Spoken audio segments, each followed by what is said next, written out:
What's going on, everyone? Mr. Octagon here. Now, today, season number 1 of the Chicago Tech Crocodiles NCAA 2K19 Dynasty is officially in the books, and we are going to be reflecting back on this season. I wouldn't necessarily call this a season recap. I would probably more so call this a player evaluation. We're going to start with a mini-team evaluation. The team itself went 9-11, which definitely exceeded my expectations. I was expecting this team to maybe get 4 or 5 wins. So almost going 500 for a team that did not exist a year ago was very impressive. This team was one of the best offensive units in all of college basketball. These guys could score the ball lights out. However, defensively, this team has a ton of work to do. And if they can get somewhat decent defensively, then this program looks like they could be a really solid one. So without further ado, let's get right on into it. We're going to start off with the bench, and the first guy we're going to be talking about here is the junior, number 7, Quantavious October, who played football for the Rhode Island Rams, so he does not have a lot of basketball experience. This was his first year of playing legit basketball, probably since high school, I would imagine, and he was really solid as the backup big man, putting up 5.4 points, 4.4 boards. He was very versatile on both sides of the floor. He could shoot the ball. He was solid inside as well, can guard the perimeter, and all-around, well-rounded player. He only had 2 games where he scored double-digit points. In both of those games, he scored 13. So he was very consistent. Didn't give the Crocodiles any crazy games, but was a very solid all-around player. Wasn't too bad on defense, getting half a steal a game and 1 block a game. So overall, very consistent player for the Crocodiles. Next season, I would expect him to have a similar role behind Ronald Clemons at the center spot, as this team isn't really going after centers. Maybe Luke Westwood, I believe his name is, from Pleasant Grove High School. Maybe he commits, but he's the only center I almost said Westlake. The only center that Chicago Tech is really going after. So I would expect Quantavious October to play that center role, even though he's more of a natural power forward. Next up, we have freshman guard number 8, Jake Jackson, who is related to former Arizona State quarterback and now OFL quarterback Jack Jackson, former Utah State, now OFL Tennessee Titan wide receiver A.J. Jackson, and Westlake linebacker Owen Hitstick Jackson. He also has a few other family members as well, but those are the notables. Solid year for Jake Jackson, as he's a very talented player, and I think he would have had a bigger role had this team not been as guard-oriented. Jackson put up 4.8 points, 2.1 boards, 2.8 dimes. Nothing spectacular. He did not record a single steal all season and was really not great on defense. He was a hustler, and I think his effort was definitely his best quality. He has some work to do, but he is a freshman. However, 2 of the 3 other main guards are freshmen as well. So, did I just say freshmen's? Freshmen's is not plural like that. 2 of the 3 main guards are freshmen, so I'd expect Jackson to have a bench role for likely his whole career, but I think he'll still have a solid role for this team for a number of years to come. Next up, we have the Italian-born forward junior number 5, Marcus Vincenzo. He started a few games towards the beginning of the season, and that's when his most success came. His season high in points and season high in rebounds, 11 and 8, were both on opening day against Boise State. And Vincenzo really tailed off towards the end of the season, mainly because he didn't get as many minutes. And Zachary Seals is graduating, so that means he could potentially get back in that starting lineup, depending on if perhaps Rashaud Anthony II were to commit. And he's also likely going to have to compete with Mahmoud Abdul-Wahad for that starting spot as well. So I would assume Marcus Vincenzo will also have a similar role this upcoming season. Solid defensive player, 0.4 steals a game. That's sort of inflated because he had 6 in one game, finished with 8 on the season, and then blocks didn't really give the team anything block-wise. Decent passer, nothing too special all around, just an okay, not a super exciting player, but he'll do the dirty work. So I would expect him to also have a similar role next season. Next up, we have junior forward number 2, Mahmoud Abdul-Wahad.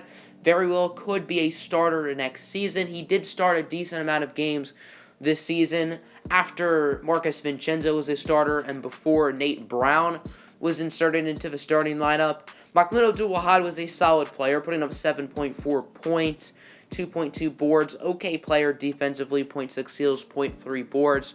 Like Jake Jackson, I really like Mahmoud's effort.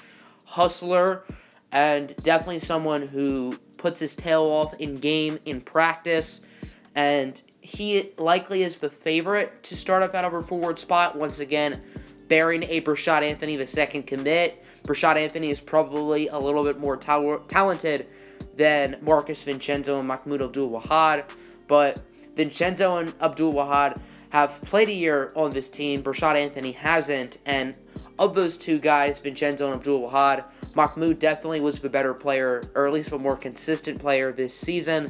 I think Mahmoud's role will be potentially a little bit different, once again, if he is the starter. If not, he could have a similar role. Last but not least, off the bench, the sixth man, number 31, Walton Banks II. He was an extremely fun player to watch, and I really wish this guy could start, but the team already has Rashaud Pinkney, they already have Elijah Smith, and until Pinkney graduates, this will be Banks' role as the sixth man. He put up 13 points a game last season, season high of 29. That is the all-time high this season for Chicago Tech, so the most points ever scored in a game for the Crocodiles is 29 by Walton Banks, which is pretty cool. Other than that, he didn't give the team too much value. Okay passer, not a great defender, but his scoring ability was excellent, and he will likely once again be the sixth man. So as you can see, the bench will likely be very similar to last season. Obviously, some things could change with recruiting or potentially transfers, but for right now, the bench looks very similar to what it was last season. Now onto the starting lineup, starting with Nate Brown, who is a starter towards the second half of the season, and he really elevated his game as a starter, 8.5 points, which registered 5th on the squad, not too bad. Other than that, he wasn't too crazy in anything else, only 2 boards, 1.5 assists, but that's because half of the games he was coming off the bench, and sort of like Walton Banks, I think Nate Brown is at his best when he's scoring the basketball, either if that's driving to the paint or shooting it from 3. Nate Brown is primarily an offensive, mainly a scoring player, and that's where you're going to get your most value from him. Now, Rashaud Anthony II, who I've mentioned a lot, he has not committed yet, but if he were to commit to Chicago Tech, that would really question if Nate Brown were to continue to start, because that would mean one of these two guys would have to play power forward. Neither of them are built to do that, so that means Brown could go back to the bench if Anthony were to commit. Not to mention Joshua Jackson could also commit. He could fight for that starting forward spot as well, so Nate Brown, there's a decent chance he is not a starter next season, which I'm very curious to see if he's not, if he is the same player coming off the bench. Now on to the core 4 players. These 4 guys started every single game and were all really solid, starting with Elijah Smith, who finished with 12.5 points a game, only 10 total points behind his high school teammate Walton Banks II, so I know there's going to be some bragging rights there. But Smith was a really solid player.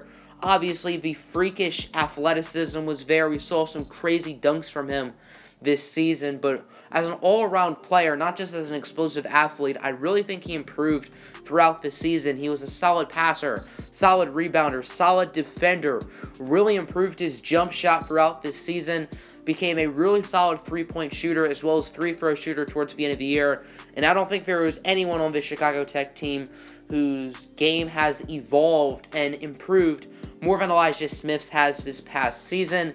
And I really think if Smith continues to grow the way he has, he's only a freshman, so if he can continue to grow on this pace by the time he's a senior, he will be an insane player, and I think if he continues to grow like this, once he graduates, I think he could have some late second round NBA consideration, which is definitely crazy considering I doubt any of these other guys are potential NBA players. Now on to the only senior on the roster, Zachary Seals, put up almost 10 points a game, 3.2 boards, 2.5 dimes. Very solid player. He's more of a traditional small forward. However, he did have to play power forward since this team was very undersized, and I think he did a really solid job at it. Solid jump shooter, solid inside. He did a sufficient job defending the perimeter as well as inside. Got some blocks, got some steals.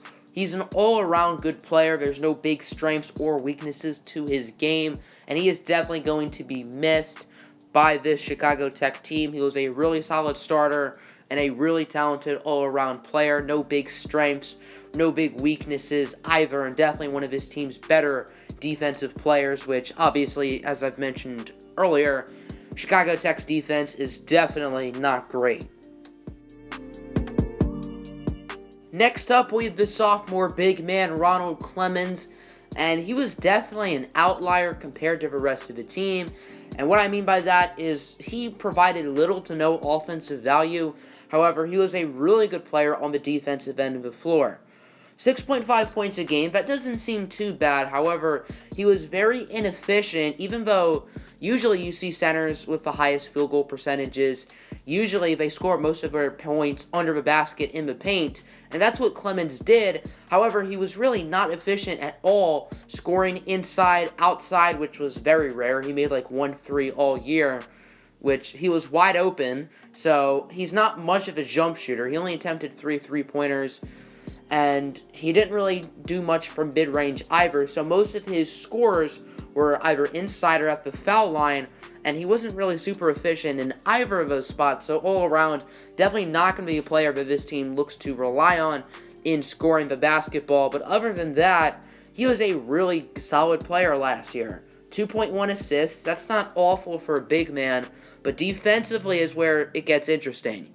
8.1 rebounds, very solid board getter, whether that's on offense or defense. 0.9 steals a game, that is one of the, if not the highest marks on the entire team. I don't think anyone averaged 1 or over, so I think him and Elijah Smith tied for the most steals a game. And then blocks, Ronald Clemons was a block machine, averaging almost 3 a game.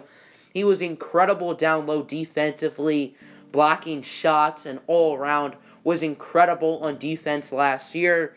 Offensively, he's not great, but defensively, he was incredible, and that's what this team needs, an interior presence defensively. Now all they just need is some better perimeter defense, and then maybe they'll have an actual respectable defensive unit.